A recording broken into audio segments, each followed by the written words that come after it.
இந்த ராகு ஒரு கிரகத்தினுடைய மகா சக்தியை வெளியேற்றுகின்ற கிரகம், அதாவது வெளிப்படுத்துகின்ற கிரகம். அவசியமின்றி வெளிப்படுத்தினோம், அதிகமாக வெளிப்படுத்தும். அப்படி வெளிப்படுத்தி வெளிப்படுத்தி விட்டு கடைசியில அந்த கிரகத்தினுடைய பண்புகளை சிதிலமாக்கும். இதுதான் ராகுவினுடைய பண்பு. அதாவது தூண்டி விட்டு பிரச்சனைன்னு வரும்போது ஓடி போய் ஒளிஞ்சிருவாங்கல்ல நம்ம பயலுக, அது மாதிரி அநாயசமாக தூண்டி விடும்.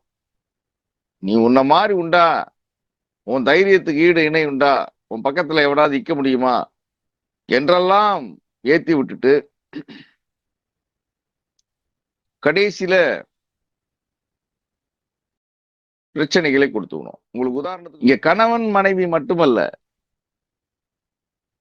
தாய் தந்தையர்கள் மட்டுமல்ல, அண்ணன் தம்பிகள் மட்டுமல்ல, அண்ணன் தங்கை தம்பி அக்கா அண்ணன் அக்கா அது மட்டும் இல்ல, நண்பர்கள் தோழிகளுக்குள்ளும் இந்த பொருத்தங்கள் பார்க்க வேண்டும். ஒரு மனிதனுடைய சேர்க்கை, இப்ப பார்ட்னர்ஷிப், நான் ஒரு தொழில் தொடங்குறேன், எனக்கு ஒரு பார்ட்னர்ஷிப் 6-8 இருந்தா என்ன ஆகும்? அவனோட சேர்ந்து நானும் வீழ்ந்து இறந்து போனான். இந்த ராகு செவ்வாய் தொடர்பு வாழும் வாழ்க்கையை மட்டும் கெடுக்காது, அடுத்த அடுத்த பிறவிகளிலும் தன்னுடைய ஆதிக்கத்தை நிலைநிறுத்திக் கொள்ளும் ராகு. எனவே அதற்கான கர்ம வினைகளை ஏற்படுத்தி கொடுத்து விடும். எனவே நாம் இந்த பிறவியை பத்தி பேசிட்டு இருக்கிறோம். அடுத்த பிறவி என்ன ஏது நமக்கு எதுவும் தெரியாது. ஆனால் நிச்சயமாக இந்த பிறவியில் நாம் என்ன, எந்த கிரகத்தை நாம் பயன்படுத்தி இருக்கிறோமோ, எந்த கிரகம் நம் மீது ஆதிக்கம் செலுத்துகிறதோ அதே கிரகம்தான் அடுத்த ஜென்மத்திலும் ஆதிக்கம் செலுத்தும். இது எழுதி வச்சுக்கோங்க. ஆனா பார்க்க முடியாது, கண்டுபிடிக்க முடியாது. யாருக்காவது முன் ஜென்மம் ஞாபகம் இருந்தா, சாரு போன ஜென்மத்துல இப்படி எல்லாம் ஒரு பாடம் நடத்தினாரு அப்படின்னு சொல்லலாம். சரியா?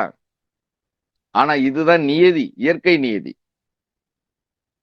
அப்ப நாம் இறக்கும் போது எந்த கிரகத்தினுடைய ஆதிக்கம் நம் மீது வேலை செய்து கொண்டிருந்தது, அந்த கிரகத்தினுடைய ஆதிக்கம் தான் அடுத்த பிறவியில் அமையும்.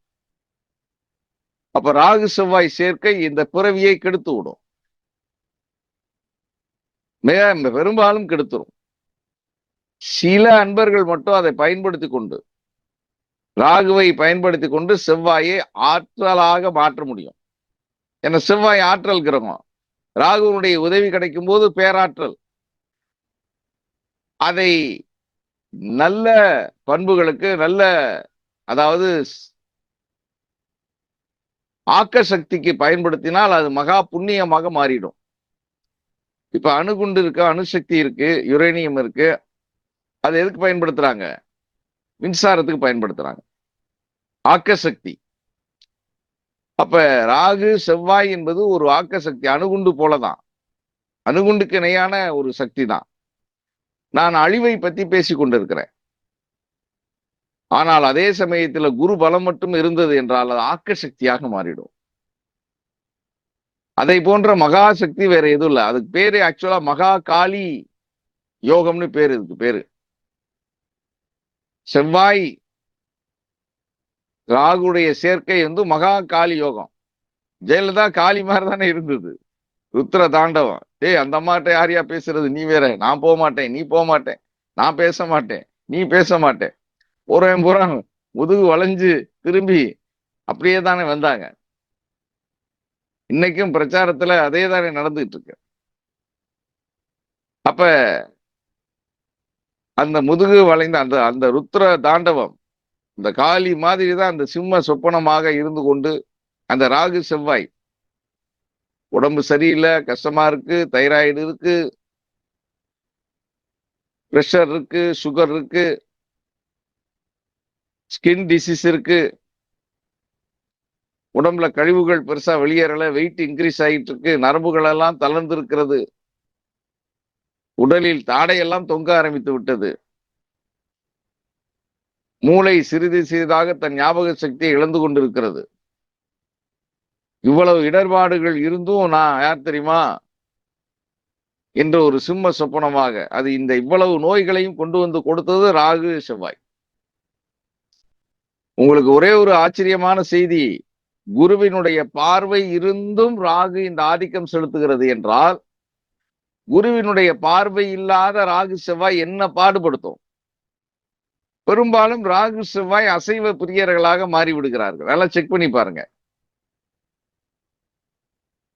பெரும்பாலும் அசைவ பிரியர்கள். அசைவம் பிரியர்னா கொஞ்சம் நெஞ்சம் இல்ல, 2 மணிக்கு போய் பிரியாணி சாப்பிடுற பசங்க இவங்க.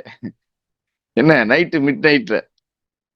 அப்ப ராகு செவ்வாய் ஜனன சேர்க்கை மட்டுமல்ல, கோச்சார சேர்க்கை கூட பல நேரங்களில் விபத்துக்கள், பிரச்சனைகள், கொலைகள், தற்கொலைகள் பெரும்பாலும் இந்த பிளான் பண்ணி கொல்ற வேலை பூரா ராகு செவ்வாய் சேர்க்கதான். ஒரு ஆளை காலி பண்ணணும்னு நினைச்சு பிளான் பண்ணி கொள்ளும், மாட்டி விட்டுரும் அப்புறம் போலீஸ்ல. இந்த ராகு செவ்வாய் சேர்க்கை கடைசியில எப்படி இருந்தாலும் மாட்டி விட்டுரும். லஞ்சம் வாங்குறவன் விஜிலன்ஸ்ல பிடிச்சுக்குவான், பிடிபட்டுருவான். அதே போல மறைமுக தவறுகள் போன்ற காரியங்களிலும் இது ஈடுபடும். என்ன மீறி யாரும் இல்லைங்கும் போது அங்கே ஆணவமும் அகம்பாவமும் எதையும் செய்யக்கூடிய துணிச்சலும் வந்துடும். அப்ப அந்த துணிச்சலோடு பல கர்ம மாசுக்களை ஏற்படுத்தும் போது, இன்னும் கொலை போன்ற காரியங்களை எல்லாம் செய்யும் போது, அது கடும் அடுத்தடுத்த ஜென்மங்களையும் கெடுக்கக்கூடிய ஒரு சூழலுக்கு ஆளை உருவாக்கிடும்.